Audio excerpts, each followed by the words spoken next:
एक तो जो पंजाब के निकलने का सब इंतज़ार कर रहे थे, एक ऐसा मौका कि पंजाब निकला है। पाकिस्तान तहरीक इंसाफ को परमिशन दी नहीं जा रही थी, लेकिन फिर पाकिस्तान तहरीक इंसाफ को परमिशन मिल गई और अदालतों के थ्रू उन्होंने इजाज़तनामे हासिल किए। और ये इतने आखिरी टाइम पर मिले कि ऐसा लगा कि पाकिस्तान तहरीक इंसाफ बड़े जलसे नहीं कर पाएगी।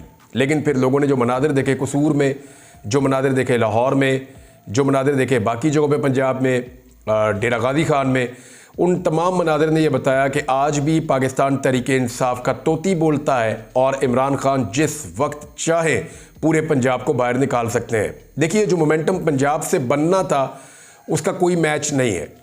यानी खैबर पख्तूनख्वा में पाकिस्तान तहरीक इंसाफ जितना मर्जी एहतजाज करे, मिलियन मार्च भी कर ले, लेकिन वहाँ पे उनकी हुकूमत है। तो हमेशा यही कहा जाएगा जहाँ हुकूमत है वहाँ पे लोग निकल आए। बड़ी मुश्किल हालात में उन्होंने हुकूमत बनाई, लेकिन इसके बावजूद वहाँ पे उनकी हुकूमत है और वहाँ पे वो कर सकते हैं एक्टिविटी।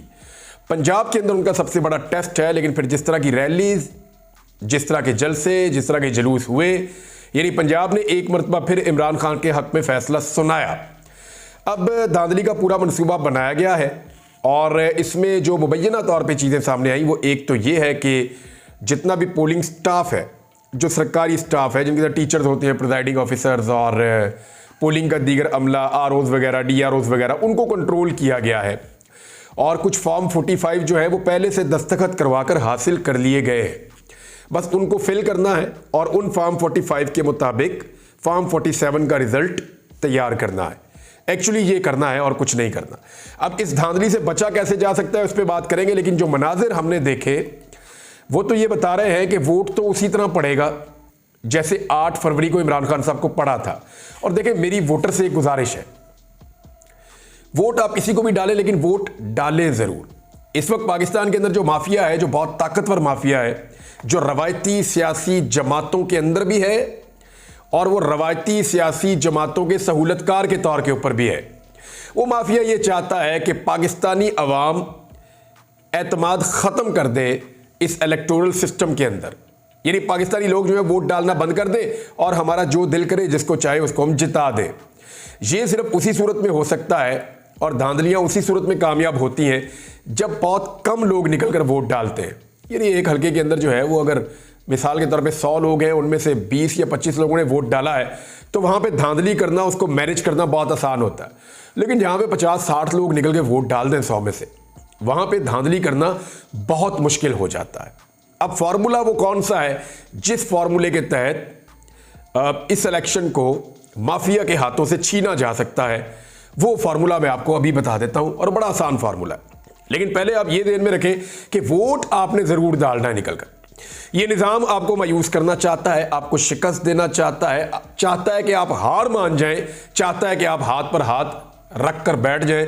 लेकिन आपके पास इस मुल्क में इनकलाब लाने के लिए और सॉफ्ट इनकलाब लाने के लिए, वोट की ताकत से तब्दीली लाने के लिए एक ही तरीका है कि आप निकले और निकलकर वोट डालें। लाइन में खड़ा होना पड़ेगा, कोई बात नहीं, थोड़ी मेहनत करनी पड़ेगी, कोई बात नहीं, निकले, अपने वोट का हक इस्तेमाल करें और बताएं और जोड़ें पूरे निजाम को कि हम यहीं पे हैं, हम इस मुल्क के मालिक हैं, हम इस मुल्क के मुस्तकबिल का फैसला करेंगे। अब धांधली से कैसे बचना है, देखिए, मैंने पहले आपसे अर्ज किया था कि फॉर्म 45 एक ऐसी चीज है जिसको लिए बगैर आपने अपने घर नहीं जाना। आपने पोलिंग स्टेशन को तब तक नहीं छोड़ना जब तक कि फॉर्म 45 आपको नहीं मिल जाता। आज जिन लोगों ने फॉर्म 45 मुकम्मल हासिल किए हैं इलेक्शन में, 8 फरवरी वाले में, उनके आज भी इम्कानात है कि वो ट्रिब्यूनल के अंदर आगे जाकर मामलात में, फोरेंसिक ऑडिट के अंदर वो अपनी सीटें वापस ले सकते हैं। जिन जिन हलकों में उम्मीदवारों ने अपने फॉर्म 45 पूरे किए हुए हैं, उन हलकों के अंदर सीटें वापस आज भी हो सकती हैं। और फॉर्म 47 वाले जो जीत कर आ गए हैं वहां पे, बेशक डिटाई और बेशर्मी के साथ आकर वहां बैठ गए हैं, लेकिन वो आज भी खतरा सिर्फ उन्हीं से महसूस कर रहे हैं जिनके पास फॉर्म 45 ओरिजिनल मौजूद है। ये खतरा उनके सर के ऊपर मंडला रहा है। तो फॉर्म 45 आपने एक मरतबा फिर लेकर जाना है। अब ये जो फॉर्म 45 होता है ना, इस पे सिर्फ और सिर्फ प्रिजाइडिंग ऑफिसर के दस्तखत नहीं होते, या पोलिंग ऑफिसर जो है वहां पे जो सरकारी ऑफिसर मौजूद होता है पोलिंग स्टेशन में, सिर्फ उसके दस्तखत नहीं होते। याद रखिएगा, जो रियल फॉर्म 45 होता है उसके ऊपर जो पोलिंग एजेंट्स हैं मुख्तलिफ सियासी जमातों के, उनके दस्तखत भी होते हैं। जमात इस्लामी के पोलिंग एजेंट के दस्तखत, पीपल्स पार्टी के पोलिंग एजेंट के दस्तखत, PMLN के पोलिंग एजेंट के दस्तखत, उसके बाद जो है वो पीटीआई के या जो पीटीआई का हमायत याफ्ता उम्मीदवार है उसके पोलिंग एजेंट के दस्तखत, और जो बाकी जमातें वहां से तहरीके लब्बैक या कोई और लड़े उनके पोलिंग एजेंट के दस्तखत।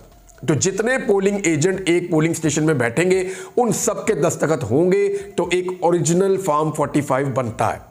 तो अब आपने करना क्या है कि फॉर्म 45 इकट्ठे करने हैं गिनती वाली रात को, यानी 21 तारीख की रात को फॉर्म 45 इकट्ठे करने हैं अपने तमाम पोलिंग स्टेशन से, और जो आपने इकट्ठे करने हैं माफिया से बचने के लिए वो दस्तखत शुदा फॉर्म 45 इकट्ठे करने हैं। जब दस्तखत वाले होंगे तो फिर उनको चैलेंज नहीं किया जा सकेगा, फिर जाली फॉर्म 45 भी जाली हो जाएगा, उससे बनने वाला फॉर्म 47 भी जाली हो जाएगा। असली फॉर्म 45 वहां से आपको लेकर निकलना है हर हाल में, और उसके ऊपर बाकी पोलिंग एजेंट्स के दस्तखत भी करवाने हैं ताकि बाद में ये आपके पास सनद रहे और बवक्ते ज़रूरत काम आए अदालत के अंदर। लाहौर की 2 सीटों के ऊपर जिन्हें एक मूनसलाई की सीट पे पूरा जोर लगाया जाएगा। ये मुबैना तौर पे फैसला कर लिया गया है कि मूनसलाई की सीट के ऊपर पूरा जोर लगाया जाएगा कि हर हाल में उसको हराया जाए। दूसरा, जो लाहौर में NA 119 जहां से मरियम नवाज ने छोड़ा और परवेज मलिक साहब के साहबजादे अली परवेज मलिक इलेक्शन लड़ रहे हैं, यहां पूरी कोशिश की जाएगी कि अली परवेज मलिक को इलेक्शन जितवाया जाए। हालांकि इससे पहले फॉर्म 45 के मुताबिक मरियम नवाज यहां से हारी थी और शहजाद फारूक यहां से इलेक्शन जीते थे, लेकिन अब जो है वो शहजाद फारूक के खिलाफ अली परवेज मलिक है। शहजाद फारूक अभी भी फेवरेट है, सबसे बड़ा जलसा, सबसे अच्छी कंपेन उनकी है, लेकिन इसके बावजूद इस सीट पे बहुत बड़ी धांधली होने जा रही है। मैं पहले खबरदार कर रहा हूं, तो फॉर्म 45 इकट्ठे कर ले ताकि कल को आप अदालत में चैलेंज कर सके।